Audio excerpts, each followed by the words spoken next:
ఉన్నారు నమస్తే సార్? అండి. బాగున్నాను. ఇప్పుడు ఆండ్రాలజిస్ట్ అంటే ఓన్లీ మేల్ ఇన్‌ఫర్టిలిటీ ఇష్యూ కాకుండా వాళ్ళ పర్సనల్ శారీరక సంబంధాలకు సంబంధించి కూడా మీరు ట్రీట్ చేస్తారని యాహ్! అన్నారు గదా! సో, అది గూడా మీరేం చెప్తారు? అంటే వాళ్ళకి సంబంధించి మేల్‌కి ప్రధానంగా వాళ్ళ ఫిజికల్ లైఫ్ వాళ్ళ పార్ట్నర్‌తో ఉండే ఫిజికల్ రిలేషన్‌షిప్ అనేది ఎందుకు ఎక్కువగా డ్యామేజ్ అవుతూ ఉంటదంటారు?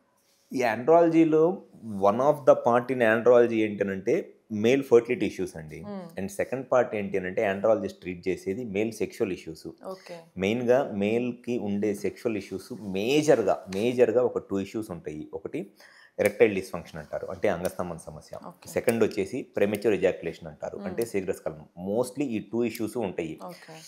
ఇప్పుడు ఉన్న ఈ ఈ స్ట్రెస్సు, యాంగ్జైటీ లేకపోతే ఈ జాబ్ ప్రెషర్స్ గానివ్వండి, లేకపోతే ఈ అలవాట్ల వల్ల, వీటి వల్ల ఈ సెక్షువల్ ఇష్యూస్ అనేది చాలా ఎర్లీగా వచ్చేస్తున్నాయి. ఓకే. ఒకప్పుడు సెక్షువల్ ఇష్యూస్ అనేది జనరల్‌గా 55 ఇయర్స్ క్రాస్ అయిన తర్వాతే వచ్చేయి. అవును. కానీ ఇప్పుడు మా దగ్గరకొచ్చే పేషెంట్స్‌లో ఉండే మోస్ట్ కామన్ ఏజ్ గ్రూప్ ఏంటి అనంటే 30-35 years age oh group my వాళ్ళు ఎక్కువ గాడ్! మందిలో. చాలా యంగ్ ఆ! ఏజ్ అయితే. అంత ఎర్లీ ఏజెస్‌లోనే వాళ్ళకి సెక్షువల్‌గా చాలా రకాలైన ప్రాబ్లమ్స్ వస్తున్నాయి. మెయిన్‌గా ఇదే ఈ అంగస్తంభన సమస్య అంటే ఎరెక్టైల్ డిస్‌ఫంక్షన్ హ్మ్. లేదా ప్రీమెచ్యూర్ ఎజాక్యులేషన్ అంటే హ్మ్. శీఘ్రస్ఖలనం ఈ ప్రాబ్లమ్స్ వస్తున్నాయి. వీటికి రీజన్స్ ఏం లేదు. మళ్ళీ వీటన్నిటికి కూడా most of the times reasons ఏంటి అనంటే వాళ్ళకుండే ఫుడ్ హ్యాబిట్స్ వల్ల గానివ్వండి, స్ట్రెస్ లెవెల్స్ వల్ల గానివ్వండి, లేకపోతే ఎక్సర్సైజ్ లేకపోవటము, ఒబేసిటీ ఇవే రీజన్స్ ఉంటాయి. సో, ఈ సెక్షువల్ ఇష్యూస్ అనేది ఎంత కామన్‌గా అయిపోతున్నాయి అనంటే, హ్మ్. ఆల్మోస్ట్ 10లో మినిమమ్ ఒక 5గురు పేషెంట్స్‌కి హ్మ్. 40 ఇయర్స్ ఏజ్ లోపలే సెక్షువల్ ఇష్యూస్ వచ్చేస్తున్నాయి. వామ్మో!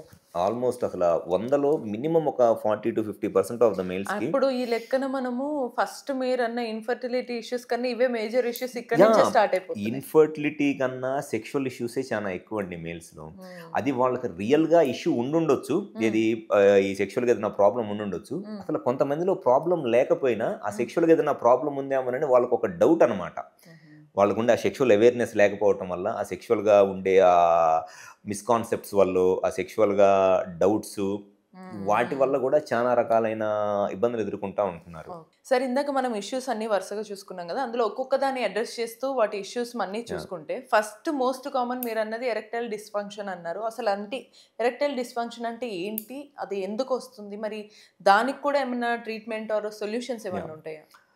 ఎరెక్టైల్ డిస్‌ఫంక్షన్ అంటే దాన్ని తెలుగులో అంగస్తంభన సమస్య అంటారండి. హ్మ్. ఎరెక్టైల్ డిస్‌ఫంక్షన్‌ని. ఎరెక్టైల్ డిస్‌ఫంక్షన్ ప్రాబ్లమ్ అంటే మెయిన్‌గా ఎప్పుడైనా సరే కపుల్లు హ్మ్. సెక్షువల్‌గా కలుద్దాం అనుకున్నప్పుడు నార్మల్ ఇంటర్‌కోర్స్‌లో ఏమైద్దంటే పెన్నిస్ హ్మ్. స్టిఫ్‌నెస్ వస్తది. ఉన్న పెన్నిస్ సైజ్ పెరిగి పెన్నిస్ స్టిఫ్‌నెస్ వచ్చి, హ్మ్. ఆ ఉన్న స్టిఫ్‌నెస్ పెన్నిస్ వచ్చిన తర్వాత ఇట్లా వెజైనాలోకి ఇన్సర్ట్ చేసి సెక్స్ చేసేదాన్ని అది నార్మల్ సెక్షువల్ సైకిల్. హ్మ్. ఈ ఎరెక్టైల్ డిస్‌ఫంక్షన్ ప్రాబ్లమ్ ఉన్న వాళ్ళకి ఏమైద్దంటే పెన్నిస్ స్టిఫ్‌నెస్ అనేది రాదు. హ్మ్. జస్ట్ పెన్నిస్ నార్మల్‌గా ఉన్నదానికన్నా కొంచెం సైజ్ పెరిగిద్దిలే గానీ హ్మ్. మెత్తగానే ఉంటది. సాఫ్ట్‌గానే ఉంటది పెన్నిసు. ఓకే. ఈ సాఫ్ట్‌గా ఉన్న పెన్నిస్‌తో సెక్స్ చేయటానికి ట్రై చేసినప్పుడు ఇట్లా వెజైనాలోకి ఇన్సర్ట్ చేయటానికి ట్రై చేస్తుంది సెక్స్ చేయటానికి పెన్నిస్ బెండ్ అయిపోతా ఉంటది. హ్మ్. అంటే స్టిఫ్‌నెస్ ఉంటేనేమో వెజైనాలోకి ఇన్సర్ట్ అయ్యిద్ది పెన్నిసు. ఓకే. స్టిఫ్‌నెస్ లేదనుకోండి కిందకి బెండ్ అయిపోయి హ్మ్. సెక్స్ చేయలేరు. ఆ ఓకే. ప్రాబ్లమ్‌నే ఎరెక్టైల్ డిస్‌ఫంక్షన్ ప్రాబ్లమ్ అంటారు. హ్మ్. సో, ఈ ఎరెక్టైల్ డిస్‌ఫంక్షన్ ప్రాబ్లమ్ అనేది చానా కామన్‌గా మేల్స్‌లో ఉండే సెక్షువల్ కామన్‌తో ప్రాబ్లము. పాటు ఈ మీరు చెప్పాక డౌటొస్తుంది సార్. చాలామంది మేబీ దీనివల్ల ఇష్యూ సొసైటీ కానీ ఎవరో ఒకరు వాళ్ళని హ్యూమిలియేట్ జేస్తూ యాహ్! ఉంటారు. "అరే! నువ్వు మగోడివి కాదు. యాహ్! లేకపోతే నువ్వు గే" అట్లా యాహ్! అంటుంటారు గదా! అని చెప్పుకోలేక ఆ! గూడా సఫర్ అవుతారు గదా! యాహ్! చెప్పుకోలేక సఫర్ అయ్యి బయటికి ఎక్స్‌పోజ్ అవ్వటానికి సఫర్ అయ్యేవాళ్ళుంటారు. హ్మ్. కానీ ఇప్పుడు ఉన్న పరిస్థితికి అది పోయిందండి. వస్తున్నారు patients freely they are coming. అదేం ఓకే. పెద్ద ఇష్యూ ఏం గాదు. ఎందుకంటే కొంత నైస్. వాళ్ళకి నైస్. అవేర్‌నెస్ అనేది వచ్చింది. నైస్. వస్తున్నారు. సో, ఈ ఎరెక్టైల్ డిస్‌ఫంక్షన్ ప్రాబ్లమ్ అనేది ఒకప్పుడు 55 ఇయర్స్ ఏజ్ తర్వాత కామన్‌గా వచ్చేది. హ్మ్. కానీ ఇప్పుడున్న పరిస్థితికి 35 ఇయర్స్‌లోనే ఈ ప్రాబ్లమ్ అనేది వస్తుంది. దీనికి మెయిన్ రీజన్ వచ్చేసి చాలా మందిలో హార్మోనల్ ఇష్యూస్. ఈ సెక్షువల్‌గా ఉండే హార్మోన్స్ ఉంటాయి. ఈ సెక్షువల్‌గా ఉండే హార్మోనల్ ఇష్యూస్ వల్ల చాలా మందిలో ఈ ప్రాబ్లమ్స్ అనేవి వస్తున్నాయి. మెయిన్‌గా టెస్టోస్టెరాన్ హార్మోన్ బాగా తక్కువగా ఉండటము, లేకపోతే ప్రొలాక్టిన్ హార్మోన్ బాగా ఎక్కువగా ఉండటము, లేదా ఈస్ట్రోడియోల్ హార్మోన్ ఎక్కువగా ఉండటము. ఈ హార్మోనల్ ఇష్యూస్ వల్ల చాలా మందిలో ఈ సెక్షువల్ ఇష్యూస్ వస్తున్నాయి. అండ్ దీంతో పాటు ఈ డయాబెటిస్, హైపర్‌టెన్షన్ అంటే షుగరు, బీపీ లాంటి ప్రాబ్లమ్స్ బాగా ఎర్లీ స్టేజెస్‌లోనే రావటము. వల్ల కూడా ఈ ఈ సెక్షువల్గా ఈ అంగస్తంభన లేకపోతే ఎరెక్టైల్ డిస్ఫంక్షన్ ప్రాబ్లమ్స్ అనేది కామన్గా ఉంది. And smoking, alcohol. స్మోకింగ్ వల్ల చాలా చాలా ఇంపాక్ట్ అయ్యిద్ది ఎరెక్షన్. ఎందుకనంటే ఆ స్మోకింగు దానివల్ల ఆ స్మోక్లో ఉండే నికోటిన్ వాటి వల్ల ఈ పెన్నిస్ లోపల చాలా smooth and very fine muscles, blood vessels ఉంటాయి. అవి ఈజీగా డ్యామేజ్ అయిపోతాయి, చాలా ఎర్లీగా డ్యామేజ్ అయిపోతాయి. అంటే ఆ స్మోకింగ్ వల్ల దానివల్ల వాళ్ళకి చాలా రకాలైన ప్రాబ్లమ్స్ వస్తాయి. ఏది హార్ట్ ప్రాబ్లమ్స్ వస్తాయి, లేకపోతే రకరకాలైన ప్రాబ్లమ్స్ వస్తాయి. వీటన్నిటికన్నా ముందొచ్చే ప్రాబ్లం ఏంటి అంటే ఎరెక్షన్ ప్రాబ్లమ్ స్మోకింగ్ వల్ల. ఎందుకంటే పెన్నిస్లో ఉన్న బ్లడ్ వెసల్స్ చాలా డెలికేట్గాను చాలా చిన్నగా ఉంటాయి కాబట్టి ఎరెక్షన్ ప్రాబ్లమ్స్ వస్తాయి స్మోకింగ్. అండ్ దాంతోపాటు స్ట్రెస్, యాంగ్జైటీ వీటన్నిటికన్నా ఎక్కువ మందిలో సైకలాజికల్ ఎరెక్టైల్ డిస్ఫంక్షన్ అంటారు, లేదా సైకోజెనిక్ ఈడీ అంటారు. ఈ సైకోజెనిక్ ఈడీ అని అంటే వాళ్ళకి ఇంతకు ముందు సెక్షువల్గా ఒక 1 or 2 టైమ్స్ ట్రై చేసి ఫెయిల్ అయ్యారనుకోండి, వాళ్ళకి తెలియకుండానే ఆ సెక్షువల్గా కాన్ఫిడెన్స్ పోయిద్ది. అంటే వాళ్ళు మిగతాదంతా నార్మల్గానే ఉంటుంది, హార్మోన్స్ నార్మల్గానే ఉంటాయి, పెన్నిస్కి వచ్చే హార్మోన్స్ నార్మల్గానే ఉంటాయి, పెన్నిస్కి వచ్చే బ్లడ్ సప్లై అంతా నార్మల్గానే ఉంటుంది, పెన్నిస్కి సంబంధించిన మజిల్ కానీ ఎవ్రీథింగ్ నార్మల్గానే ఉంటుంది. బట్ 1 or 2 టైమ్స్ సెక్షువల్గా ట్రై చేసి ఫెయిల్ అయిపోయిన తర్వాత వాళ్ళకి తెలియకుండానే కాన్ఫిడెన్స్ పోయిద్ది. కాన్ఫిడెన్స్ పోయి ఆ ఫియర్ ఆఫ్ ఫెయిల్యూర్ అంటారు, అంటే చెయ్యలేనేమో అనే ఒక భయం వచ్చేస్తుంది. భయం వచ్చి చాలా రకాలైన సెక్షువల్గా ఇబ్బందులు ఎదుర్కొంటూ ఉంటారు. ఈ సైకలాజికల్ ఈడీ అండ్ ఈ ఫియర్ ఆఫ్ ఫెయిల్యూర్ ఎవరిలో ఎక్కువ ఉంటుంది అని అంటే ఎర్లీగా మ్యారేజ్ అయిన ఎర్లీ డేస్లో ఉంటుంది ఈ ప్రాబ్లము. మ్యారేజ్ అయిన ఎర్లీ డేస్లో ఎక్కువగా ఉండే ఎరెక్టైల్ డిస్ఫంక్షన్ ఏంటంటే సైకలాజికల్ ఎరెక్టైల్ డిస్ఫంక్షన్. ఎందుకంటే వాళ్ళు ఆ మ్యారేజ్ అయిన కాడి నుంచి ఎంత మట్టికి ఏదో ఒక రకంగా నేను సెక్స్ చేయాలి, నేను సెక్స్ చేసి పార్ట్నర్ని సాటిస్ఫై చేయాలి అని, అంటే ఆ సెక్స్ని ఎంజాయ్ చేయడం అదేదో ఒక టార్గెటెడ్ లాగా నేను ఏదో ఒక రకంగా సెక్స్ చేసి నేను ప్రూవ్ చేసుకోవాలని టార్గెటెడ్గా సెక్స్ చేస్తే అసలు ఎప్పటికీ ఎరెక్షన్ రాదు.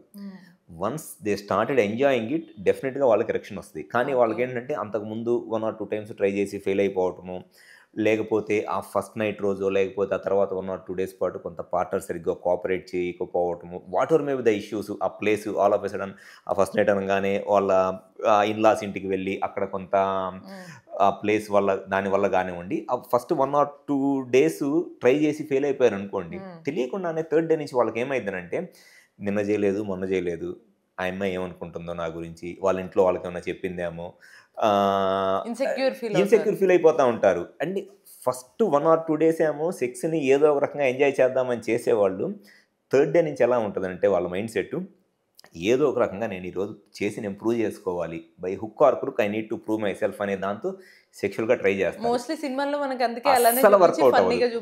ఎరెక్టైల్ డిస్ఫంక్షన్ అనేది యాజ్ సచ్ ఒక సింపుల్ నార్మల్ టర్మ్ అయినా సరే దాని ట్రీట్మెంట్కి వచ్చేటప్పటికి, దాని రీజన్స్కి వచ్చేటప్పటికి number of reasons, number of issues, psychological things ఉంటాయి. సో ఇన్ని ఉంటాయి కాబట్టి దాని ట్రీట్మెంట్ ప్రిసైజ్గా ఎగ్జాక్ట్ రీజన్ ఏంటి అనేది తెలుసుకుంటే చాలా ఈజీగా ట్రీట్ చేయొచ్చండి. రీజన్ తెలుసుకోకుండా జస్ట్ వేగ్గా ఏదో జస్ట్ ఫర్ టైం బీయింగ్ ఏదో టెంపరీగా ట్యాబ్లెట్స్ వేసుకొని ట్రై చేస్తే పెద్ద యూజ్ ఉండదు. మీరు చెప్పినట్టు అది మెంటల్ గా ఇష్యూ అయితే మీరు సైకాలజికల్ గా సెట్ చేస్తారు, లేదు బాడీ ఫంక్షనింగ్ లో ఇష్యూ ఉంటే మీరు ట్రీట్మెంట్ ఏదన్నా హార్మోన్ ఇష్యూస్ ఉందనుకోండి, హార్మోన్ లెవెల్స్ కరెక్ట్ చేస్తే అయిపోయింది. ఈ డయాబెటీస్ కానీ హైపర్ టెన్షన్ కానీ ప్రాబ్లం వల్ల ఇష్యూస్ వస్తున్నాయి అనుకోండి, ఆ డయాబెటీస్ హైపర్ టెన్షన్ కొంత కంట్రోల్లో వచ్చి కొన్ని మెడిసిన్స్ వాడుకుంటే సరిపోయింది. పెన్నిస్కి సంబంధించిన బ్లడ్ ఫ్లోలో కానీ మజిల్లో కానీ ప్రాబ్లం ఉంటే ఆ మెడిసిన్స్ వాడుకుంటే టెంపరీగా తర్వాత ఇంకా ప్రాబ్లమ్స్ ఏమీ రావు.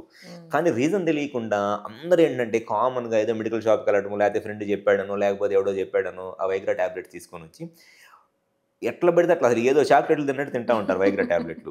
ఆ ట్యాబ్లెట్లు వేసుకోవటం వల్ల వాళ్ళకి వచ్చే నష్టం ఏంటి అని అంటే టెంపరీగా వాళ్ళకి ఆ ప్రాబ్లము సాల్వ్ అవ్వదు, టెంపరీగా ఎరెక్షన్ వచ్చి సెక్స్ చేస్తారు. కొన్ని రోజుల తర్వాత ఆ ట్యాబ్లెట్స్ కూడా పనిచేయవు, అప్పుడు రియల్ ఇష్యూ స్టార్ట్ అయ్యింది. వాళ్ళు అసలు ఆ ప్రాబ్లం ఎరెక్టైల్ డిస్ఫంక్షన్ లేదా అంగస్తంభన సమస్య రావడానికి ప్రాబ్లమ్ని రీజన్ వదిలేసి టెంపరీగా ఈ వైగ్రా ట్యాబ్లెట్స్ వేసుకోవటం వల్ల వాళ్ళకి ఏమైందంటే రేపు పొద్దున ఆ ట్యాబ్లెట్స్ వేసుకుని ఎరెక్షన్ రాదు. ఆ టైంకి అసలు ఈ ప్రాబ్లం ఎరెక్టైల్ డిస్ఫంక్షన్ లేదా అంగస్తంభన సమస్య రావడానికి కారణం ఏదైతే ఉందో అది స్టార్టింగ్ సింపుల్ స్టేజ్లో ఉన్న కాడి నుంచి చాలా పెద్దది అయిపోయింది ప్రాబ్లం. అది దాన్ని ట్రీట్ చేయడం కూడా కష్టమైపోయింది. సో అక్కడే డిఫరెన్స్ వస్తుంది సెక్సాలజిస్ట్కి ఆండ్రాలజిస్ట్కి. డిఫరెన్స్ ఎక్కడ వస్తుంది అని అంటే సెక్సాలజిస్ట్ అనేవాళ్ళు సింపుల్గా ఒక వైగ్రా టాబ్లెట్స్ ఇచ్చేసో టెంపరరీగా ఇచ్చేస్తారు. టెంపరరీగా వైగ్రా టాబ్లెట్స్ ఇచ్చేసో ఏదో ఒక రకంగా వాళ్ళకి సెక్షువల్గా పార్టిసిపేట్ చేసేటట్టు చేస్తారు. ఆండ్రాలజిస్ట్ అని అంటే అసలు what is the core reason behind right. That sexual issue అనే దాన్ని అడ్రస్ చేస్తారు కాబట్టి హ్మ్. వాళ్ళ రిజల్ట్స్ రైట్. చాలా బెటర్గా ఉంటాయి. లాంగ్ రన్లో ఫ్యూచర్లో మళ్ళీ సెక్షువల్గా ఏ ఇష్యూస్ ఏమీ రావు. ఇష్యూస్ రావు.